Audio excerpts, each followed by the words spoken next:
Alright everyone, welcome back to another Shoutcast match brought to you by Goska. I got this replay off the Starcast forums. You can check them out at www.thestarcast.com. And this is a 3v3 match played with our hosts. We've got Saint spawning in here at the northernmost position on this 3v3 map, which is, as you all know, is Garrett. We've got Mork spawning here in the middle position, as we all know is Mork. And we have Tarask here spawning down in the southern position, who is Kyle. So we got our Starcast hosts playing here this 3v3 map. From what I've gathered in the replay, Mork was a little upset about getting cheesed in all of his previous games, so he is in fact 7-pooling this game. So we'll see how this transitions. Their opponents here, we've got Schrodinger, the purple Protoss.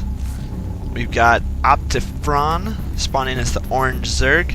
And we have Funk spawning as the yellow Terran. So we'll see how this game gets away. But it looks like we do have a 1v1v1v1v1 as there is one of each race on each team.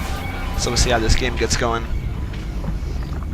Other than that, we do have Mork's 7-pool just about finished, so we'll see how many lings he can get out in time and see how much damage he can do. And we do have a barracks going over up here in the northern position to kind of help wall this off or create a choke and funnel some units in. As we do have a gateway now going up here. This is my first 3v3 game casted, so I'm going to be jumping around a little bit, trying to catch as much of the action as possible. We do have a gateway over here in the western position, sending that overlord in for scouting. Meanwhile, we do have this drone coming down here to do some checking.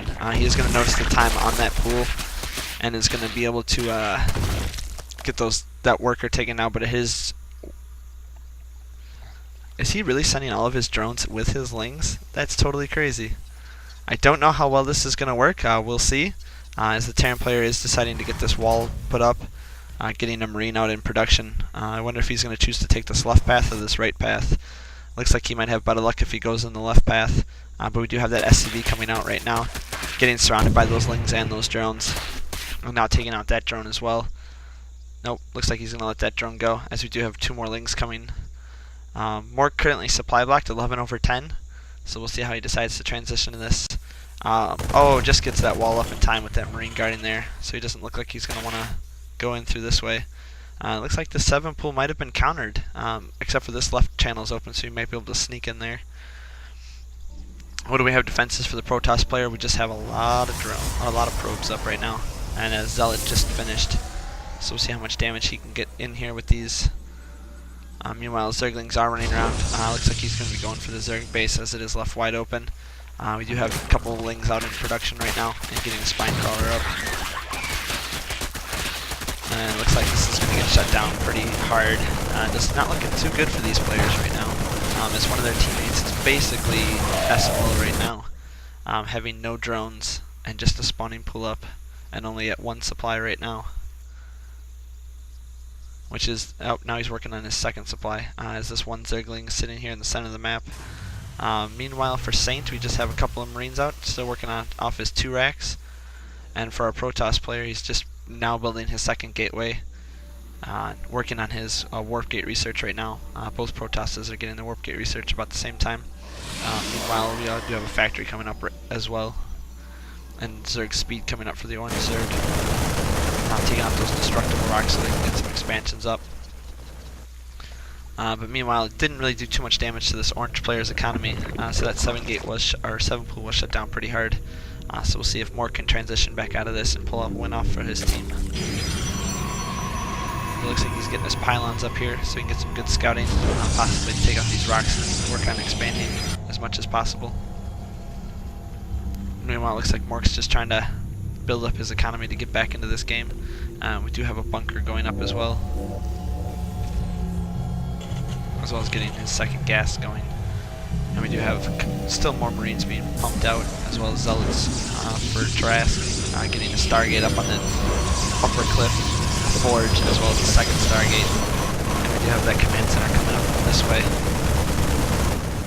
Looks like he's just going to be building the command center right now. And we do have the forces in the opposition taking up their rocks so they can get their expansions up in time. We'll see how many expansions each player decides to get, whether they can get up to 4 and 5 bases or not. It all depends. We do have warp gate research finishing now for the purple player. And all those rocks are down, so we should start seeing expansions going up. One thing you want to note is if a Zerg does take an expansion up here, you need to put yours up before it finishes, or the creep will deny this expansion and the Zerg is forced to take both of them. So that's something to keep in mind if you ever play on this map again, is you need to make sure that you get your base up before the Zergs finishes and he gets creep spread up here. So we'll see if that affects these players or not. I don't know if they're on a team or if they're just playing as randoms. The yellow is currently supply blocked right now, but he's getting his siege mode upgrade right now. We do have Void Rays coming out for Tarask, as well as getting a fleet beacon, so we could be going motherships or carriers. And we'll see how the D decides to transition with this. We do have a lot of links coming in here. These are going to get shut down pretty hard. Yeah, it doesn't look like they're going to take out too many SCVs. One SCV down so far. It looks like he got just the one SCV. It looks like Mork's helping him out with a little bit of control. Which is another good thing you want to do if you're doing 3v3s, is turn on control, so your teammates can help control your units. Meanwhile, Mork down here is just controlling his base. Still working on getting that economy going up. Again, he's currently sitting at just 10 of 10 supply, so he needs to start making overlords. Looks like he's getting gas, but he just keeps sending it to his players, because he's sitting at 12, 16, and it just keeps going down, but he doesn't really have anything to spend gas on. Meanwhile, we do have an Immortal, a couple Stalkers, a couple Sentries, and some Zealots, as well as quite a few Marines just kind of chilling out here, and an SCV. And it looks like, yep, they did start that command center before the creep spread too much, and getting those tanks set into position so you can kind of protect those entrances.